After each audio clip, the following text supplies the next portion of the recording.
Hey, hey. Hello, hello, hello. What's happening? Greetings, everyone. Welcome. Man, look at you guys already sharing. Look at that. That's awesome. Feel free to share. This will be a fairly short one. And I'm just gonna try to help those of you who are entrepreneurs and network marketers. I'm gonna help you realize that you're not abnormal, that it's quite normal. Man, I'm feeling very Schwartz today. Oof, it's really schwartzing out. That was a code word. Code word. So feel free to share. You can swipe left, right, up, down, and share. Get a bunch of people on here. Let's help some people out. Let's help them out. I see Telesales King. Wow. That is impressive. Awesome. Miss Righty Right. Awesome. I see B. Simpson 77. I was born in 77. Very nice. My man Brannon. Boxterra in the house. Boxterra. The key to all success. All right, so for those new to the show, when I am driving, I'm looking at the road. I'm not looking at the screen. Safety first, kids. You want to make sure that you're safe while on the streets, and we'll have some fun. All right. So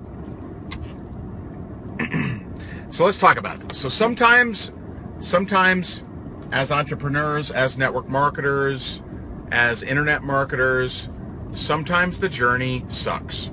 And that's just reality, man. It's just reality. And sometimes you have to make uncomfortable decisions. I'll tell you one of the one of the decisions that I really never talk about. I never talk about this, but it was a tough decision. One of the tough decisions for me was, I left corporate America to go into real estate, and I worked my butt off, man. I mean, I did so much marketing, so much branding. I mean, we were buying so much advertising. Not a lot of online stuff because I really didn't know that world. But, I mean, man. I mean, we probably ran 10,000 ads on radio commercials.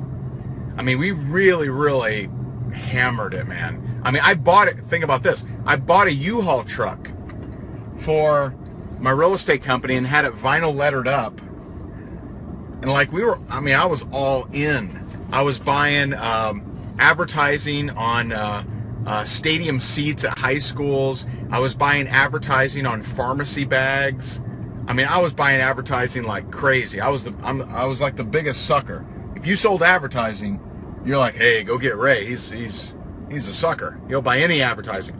So I did that from, really 2004, and for 4 straight years, every minute of my day was spent focused on building my real estate empire and building my real estate brand. And when the market changed and I got beat up really bad, it was a really tough decision to go away from that brand. It was tough. It wasn't easy. Because think about that. Think about literally throwing away 4 years of your life. That's really what I felt like I was doing. And it really, in a way, I was, because I went into network marketing, which, the real estate people didn't really respect. So I really lost a lot of that time and effort. Guess what? That's the entrepreneur journey. That's the deal. That isn't abnormal. I mean, even my story, which may sound a little crazy, that's not abnormal. Do you know how many entrepreneurs I've met that, the first thing or the second or the third or the fifth or the 10th didn't work out?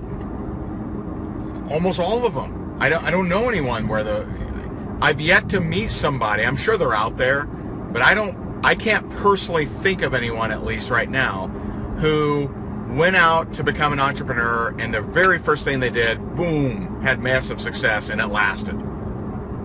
I don't know that person. So sometimes the journey sucks. Sometimes you don't know, am I even doing what I should be doing? Is this the direction that I really should be going? What am I, why aren't I getting more results? That's normal. I'm telling you it's normal. And the problem is, you keep comparing, and some of you, I should say, not everyone, but most people, I'll say that, most people, they keep comparing their struggles to other people's highlight reels. My wife and I, we're now at the stage in our career where there's a lot of highlight reels. We're rocking, sales are rocking like crazy. We win all kinds of stuff, and it's just awesome. But I've been doing this 10 years. 10 years. 10 years. I've been out of corporate America. I've been doing my very best to hone the weapon that I am to be a better trainer, leader, everything, right? Marketer. I've been honing this weapon. 10 years, full time. And my full time probably makes most people's full time look like, they're a newborn, okay? Full time, hardcore, 10 years, a decade. But along those lines, I had foreclosure. I had, big surprises. I had people rip me off. People lie to me. People steal my stuff. I've had all that stuff happen. That's the journey, man. It is the journey. It's not none of my stuff is abnormal. It's not like, oh my God, someone stole your stuff. Someone lied to you. That's what happens. Contractors have lied. We've had to, fire people. That's just the journey. It's just the journey. So, what I want to point out is something that I shared earlier on Facebook.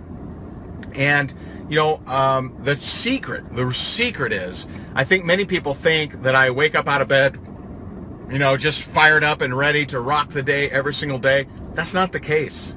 Now, I'll tell you, there are days when I wake up and I'm on a mission and I'm in the zone and nothing can stop me. But there's a lot of days that are quite different. There's a lot of days where I don't want to do squat. I don't feel like doing it. I don't feel like doing the different things that I know I should be doing. But here's the difference. And some of this has come from just having a lot of coaching clients. We have a lot of coaching clients that, I get to witness, I get to look over, I get to look out for, I get to spend time with. And here's the difference, okay? On days where I don't feel like it, I still do a minimum amount of work. I still create some kind of content. I still uphold my end of the bargain when it comes to meetings or scheduled calls or anything like that. There are meetings, believe me, that I have that I don't really feel like going to, but I do them because I see that as that's the minimum. That's the minimum. So the meetings, I reach out to different people every single day for different things. Sometimes I'm just reaching out to people to say, hey, haven't talked to you in a while. How are things? Okay, just to maintain relationships. That's very important. But on the days I don't feel like it at all, and I just want to, let me just lie on the couch and watch, Netflix, craziness. Even on those days, I still get a minimum amount of work done, okay? My minimum amount of work done is probably more than most people's full work. I create content. How many people, and here's a metric. I learned this from Susan Sly. I recently interviewed her. It was amazing. Here's a metric. How many people are you getting in front of each and every day? How many people? You see, think about this. If I don't do a podcast, this is how I look at things. If I don't do a podcast, there's at least 1,000 people that I am not getting in front of for that day. See what I mean? If I don't do a blog post, then that's a minimum of 2,000 people that I'm not getting in front of that day. Now for you, it may be different. It probably is different, right? For you, it may, maybe you only have 2 people reading your blog.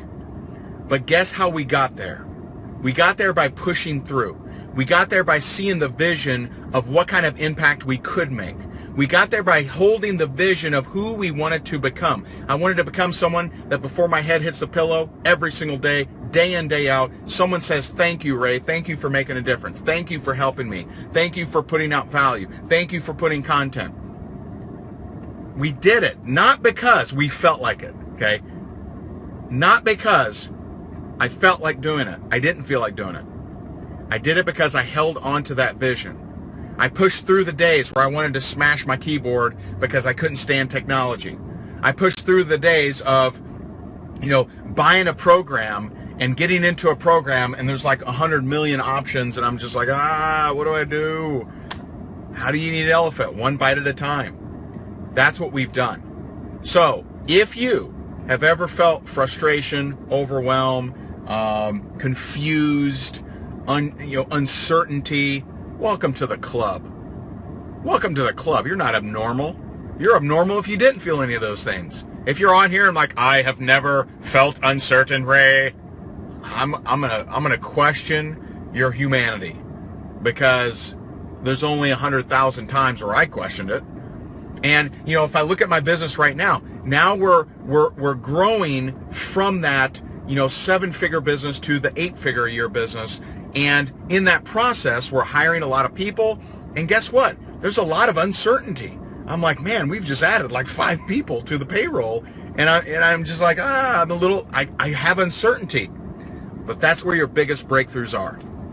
That's where your biggest breakthroughs are, man. You have to keep pushing yourself into that uncertainty land. If you're in the land of certainty, you're probably in the land of either mediocrity or unhappiness. Keep pushing yourself into that land of uncertainty. Before your biggest breakthroughs, always 100% of the time for me, I've had my biggest breakdowns.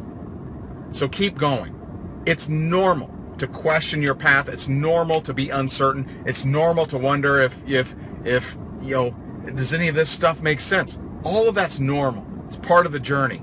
Keep going. It's worth it. And you may not even be, let me just, spoiler alert, you may not even be in the place where you'll end up. I wasn't. I thought I was going to be a real estate mogul. I thought that I was going to be, I thought I was going to be Trump. I was going to trump it up in here, right? That ended up not being my path. And I'm very grateful for that. I'm actually happy. Isn't that weird? I'm happy that I lost it all in real estate. I'm happy I went through foreclosure. I'm happy because it taught me the power of $1, and it taught me to go after what I actually wanted and what I was passionate about versus just chase the money. That was for me. Nothing against real estate. I know amazing people that love real estate. Nothing against it. Okay? So keep going. That's the message. If you have uncertainty, if you have question marks around your career, join the club. that's part of the journey, guys. So I appreciate you guys. Make sure tomorrow, 10 a.m. Eastern, we have our Free Coaching Friday. It's our big Periscope event of the week. So if you got value from this, drop me some hearts. Are we at 2 million yet? We got to be close. We got to be close. Are we at 2 million? I can't see it on here. We got to be close. Are we close? I got to run into the store here. You're welcome. You're welcome. Hard Pat. All right. Awesome. Yeah, awesome. Very close. 1.9. All right. Hopefully we'll hit it. It'll be neat to hit it on Free Coaching Friday. That'll be nice. But yeah, this Periscope channel, 10 a.m. tomorrow, Free Coaching Friday. It's where I take your questions and we'll have some fun. I'm gonna jump in this store real quick, and then I'm gonna bring Jess, my beautiful wife, some food and go hang out with baby Sabrina. I got an easy night tonight. No coaching calls. I got no webinars. It's nice. So anyway, love you guys so much. I hope you got value from this. I hope that this inspires you to keep going, because there's people on this planet that need you to keep going. There's people on this planet that you've yet to meet yet that are waiting for your inspiration. So keep going. It's worth it.